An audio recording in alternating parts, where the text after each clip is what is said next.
హస్తం. ఒక ప్రముఖ టీవీ ఛానల్ అధిపతితో మాట్లాడిన మాజీ మంత్రి.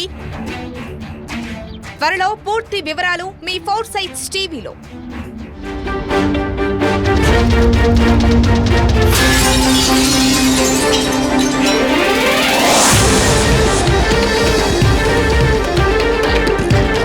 ఈ ఫోన్ ట్యాపింగ్ వ్యవహారంలో మాజీ మంత్రి హస్తం.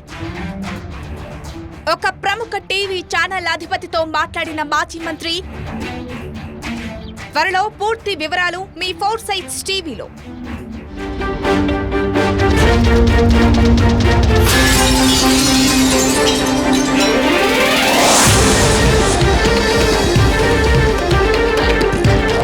ఈ ఫోన్ ట్యాపింగ్ వ్యవహారంలో మాజీ మంత్రి హస్తం. ఒక ప్రముఖ టీవీ ఛానల్ అధిపతితో మాట్లాడిన మాజీ మంత్రి. త్వరలో పూర్తి వివరాలు మీ 4 సైట్స్ టీవీలో.